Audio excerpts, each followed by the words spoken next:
আসসালামু আলাইকুম সবাইকে। আশা করছি সবাই ভালো আছো এবং সুস্থ আছো। আজকে তোমাদের সাথে খুবই আনইউজুয়াল একটা টপিক নিয়ে কথা বলবো, যেটা আসলে অনলাইন প্ল্যাটফর্মের সাথে যুক্ত থাকার পর আমি বুঝলাম যে এই বিষয়ে আসলে সবার জানা উচিত এবং এই বিষয়ে আমার কথা বলা উচিত। তো বিষয়টা হচ্ছে গিয়ে মেন্টর এবং মেন্টির মাঝে রিলেশনশিপ আসলে কেমন হওয়া উচিত। প্রথমেই বলবো মেন্টর এবং মেন্টি আসলে কি। দেখো, পূর্ববর্তী ধারণা মতে যে স্টুডেন্ট এবং টিচারের মাঝে যে সম্পর্ক, সেটারই একটা ব্রড টার্ম হচ্ছে গিয়ে মেন্টর এবং মেন্টির মাঝে সম্পর্ক। স্টুডেন্ট এবং টিচারের মাঝে সম্পর্ক আগে দেখা যেত যে কোনো একটা নির্দিষ্ট ইনস্টিটিউশনের মাঝেই সীমাবদ্ধ থাকে, বাট মেন্টর এবং মেন্টির রিলেশনশিপটা আসলে এমন না। টিচার এবং স্টুডেন্টের মাঝে যেমন শুধুমাত্র একাডেমিক্যালি হচ্ছে একটা রিলেশনশিপ থাকে, মেন্টর এবং মেন্টির ক্ষেত্রে দেখা যায় মেন্টর তার মেন্টিকে শুধুমাত্র একাডেমিক্যালি না, বরং তার পার্সোনাল লাইফে যদি কোনো সমস্যা থাকে সেই ব্যাপারে উপদেশ দেন, তার মেন্টালি টায়ার্ড লাগলে তাকে মোটিভেট করেন, এবং বলা যায় যে একটা বড় গাছ যেমন ছায়া দেয়, মেন্টর তার মেন্টিকে এভাবে করেই বড় ভাই বা বোনের মতোই এরকমভাবে গাইডেন্স এবং উপদেশ দেন, যাতে করে মেন্টি তার গোল, তার স্বপ্নকে পূরণ করতে পারে। এবার আসো যে মেন্টর এবং মেন্টির সম্পর্কটা আসলে হওয়া কেমন উচিত।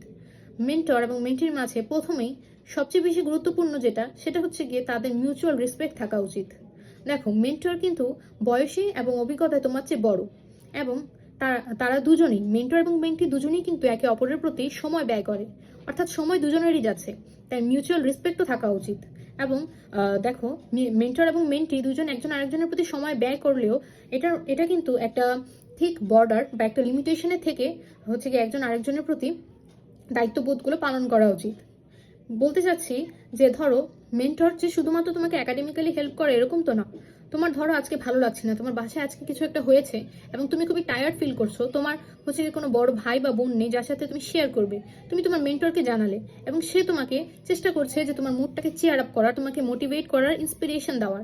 সেক্ষেত্রে এটা করা যাবে যদি তোমাদের মাঝে হচ্ছে গিয়ে একটা ঠিক বর্ডার থাকে, একটা রেসপেক্টনেস থাকে, এবং এই রেসপেক্টনেস থাকার মাধ্যমেই কিন্তু সেই মেন্টর তোমাকে বা তার মেন্টিকে হচ্ছে গিয়ে হেল্প করতে পারবেন এই বিষয়ে। এক্ষেত্রে মেন্টরকে অবশ্যই তার মেন্টির প্রতি সম্মান রাখতে হবে, যে সে চেষ্টা করছে, তার প্রতিভার প্রতি তাকে সম্মান দিতে হবে, এবং তার মেন্টিকে অবশ্যই তার মেন্টরের প্রতি রেসপেক্টফুল হতে হবে, কেননা সে তার সময় এবং জ্ঞান এবং অভিজ্ঞতা তার মেন্টির প্রতি ব্যয় করছেন। এরপর আসো, দুজনের মধ্যে অবশ্যই অ্যাক্টিভ লিসেনিং থাকতে হবে, অর্থাৎ দুজনেই একজন আরেকজনকে শোনা বা বুঝার এই ক্ষমতাটা থাকতে হবে। এরপর আসো, মেন্টর এবং মেন্টির মাঝে অবশ্যই ক্লিয়ার কমিউনিকেশন থাকতে হবে, অর্থাৎ স্পষ্ট যোগাযোগ। স্পষ্ট যোগাযোগটা এজন্য রাখা জরুরি কারণ মেন্টর এবং মেন্টি একে অপর থেকে কি চাচ্ছেন এবং তাদের একে অপরের প্রতি কি দায়িত্ব বা কর্তব্যবোধ, এটা তাদের দুজনেরই জানা উচিত। মেন্টর তার মেন্টিকে হচ্ছে গিয়ে সঠিক গাইডেন্স এবং ফিডব্যাক দিবেন। মেন্টি তার যে গোল অর্জনের ক্ষেত্রে সে কি সমস্যা ফেস করছে বা তার কি বিষয়ে হেল্প লাগবে, সেই বিষয়ে তার মেন্টর থেকে জানতে চাবেন। এরপর আসো, মেন্টর এবং মেন্টির মাঝে অবশ্যই বিশ্বাস এবং গোপনীয়তা থাকা জরুরি। মেন্টি যেন তার মেন্টরকে কোনো মতেই তার যে সমস্যাগুলো সেগুলো বলতে ভয় না পায়, এবং তাকে সে যেন একটা সেফ প্লেস মনে করে, তার সাথে যেন তার প্রবলেমগুলো খোলাখুলিভাবে আলোচনা করতে পারে এবং সলভ চাইতে পারে, সেই স্পেসটা আমাদের ক্রিয়েট করে নিতে হবে। এক্ষেত্রে মেন্টর এবং মেন্টির অবশ্যই একে অন্যের প্রতি যে ভূমিকা এবং যে দায়িত্ববোধ সেগুলো পালন করতে হবে। সর্বোপরি একজন মেন্টর তার মেন্টিকে পথ প্রদর্শন করবেন এবং উৎসাহ দেবেন, আর তার মেন্টির কাজ হচ্ছে গিয়ে তাকে শিখার আগ্রহ বা জানার আগ্রহ সেটা তার নিজের ভিতর ক্রিয়েট করতে হবে। একজন মেন্টর তার মেন্টিকে কনস্ট্রাকটিভ ক্রিটিসিজম দিবেন, অর্থাৎ তোমার যেই দোষটা হচ্ছে গিয়ে তুমি সলভ করে নিতে পারবে এবং এই দোষটা সলভ করার মাধ্যমে তুমি নিজের উন্নতি বা বেটারমেন্ট করতে পারবে, সেটা অবশ্যই একজন মেন্টর তার মেন্টিকে দেখিয়ে দেবেন বা গাইড করবেন, এবং তার মেন্টির অবশ্যই পজিটিভলি সেই সমালোচনাগুলো নিতে হবে এবং সেগুলোর উপর কাজ করতে হবে।